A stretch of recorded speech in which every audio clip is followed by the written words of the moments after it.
ಯಾರೇ ಈಗ ನಮ್ಮ ನಟ ನಟಿಯರಾಗ್ಲಿ ಅಥವಾ ಯಾರೇ ತುಂಬಾ ಕಷ್ಟದಿಂದ ಕಷ್ಟ ನನಗೆ ಗೊತ್ತಿರೋಂಗೆ ಹೋಗಿ ಅವ್ರೇನೋ ತೀರ್ಕೊಂಡಾಗೆಲ್ಲ ಹೋಗಿ ನಿಲ್ಲೋದು. ಮೊನ್ನೆ ಸರ್ ಹೇಳುವಾಗ ನಮ್ಗೆ ಪ್ರೇಮ್ ಸರ್ ಹೇಳುವಾಗ ಆಕ್ಚುಲಿ ಒಂದ್ ಕ್ಷಣ ನಾವು ಭಾವುಕರಾದ್ವಿ.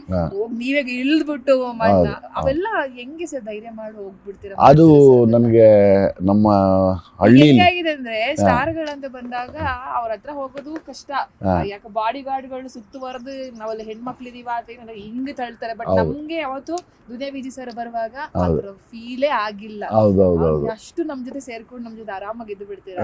ಅಂತದ್ರಲ್ಲಿ ಇವತ್ತಿಗೂ ಕೂಡ ಇಷ್ಟು ದೊಡ್ಡ ಸ್ಟಾರ್ ಆದ್ರೂ ಇಷ್ಟು ಅಭಿಮಾನಿ ಬಳಗಗಳನ್ನು ಹೊಂದಿದ್ರು ಕೂಡ ನೀವು ಅಷ್ಟು ಸಿಂಪಲ್ ಆಗಿರ್ತೀರಲ್ಲ ಸರ್, ಹೇಗ್ ಸಾಧ್ಯ? ಆಕ್ಚುಲಿ ನಾವ್ಯಾರು ನಾನು ಹೇಳೋದ್ ನಾವ್ಯಾರು ಸ್ಟಾರ್ಗಳಲ್ಲ.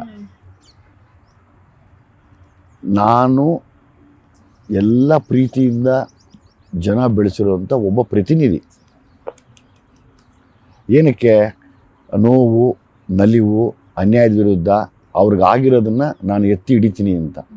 ಸೊ ಹಂಗಾಗಿ ಅವ್ರು ನನ್ನ ಆಯ್ಕೆ ಮಾಡಿದ್ದಾರೆ. ಸೊ ಹಂಗಾಗಿ ನಾನು ಸ್ಟಾರು ಅಂತ ಇವತ್ತವರೆಗೂ ಅಂದ್ಕೊಂಡಿಲ್ಲ. ನಾನೊಬ್ಬ ನಾರ್ಮಲ್ ಮನುಷ್ಯ.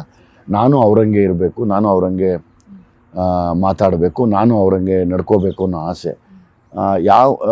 ನನಗೆ ಗೊತ್ತಿರೋಂಗೆ ನನಗೆ ಆ ಸ್ಟಾರ್ ಅನ್ನೋದು ನಂಬಿಕೆ ಇಲ್ಲ.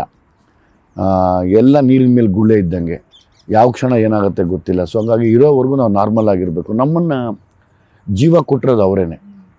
ತಾಯಿ ತಂದೆ ಒಂದು ಕಡೆ ಜನ್ಮ ಕೊಟ್ಟರೆ ನಮಗೆ ಜೀವ ಕೊಡೋದು ನಮ್ಗೆ ಅಂದಾತರು ಅಭಿಮಾನಿಗಳು, ಸಿನಿಮಾ ನೋಡೋರು. ಅದು ಹೆಣ್ಮಕ್ಳಾಗ್ಬೋದು, ಗಂಡು ಮಕ್ಕಳಾಗ್ಬೋದು. ಅವ್ರ ಕಷ್ಟಕ್ಕೆ ನಾವು ಸ್ಪಂದಿಸಿ ಏನೋ ಮಾಡ್ತೀವಿ ಅಂದರೆ, ಅವ್ರನ್ನ ನಗಿಸ್ತೀವಿ, ಅಳಿಸ್ತೀವಿ, ಏನೋ ಮಾಡ್ತೀವಿ ಅಂದರೆ ಅವ್ರ ನೋವನ್ನ ಹೇಳ್ತಾ ಇದ್ದೀವಿ ಅಂದಾಗ ನಾನು ಸ್ಟಾರಲ್ಲ ಅಂದ್ಕೊಂಡಿದ್ದೀನಿ.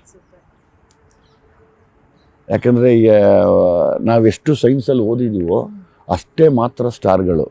ನಾವೆಲ್ಲ ಹ್ಯೂಮನ್ ಬೀಯಿಂಗ್ಸ್ ಅಂತ ನನಗೆ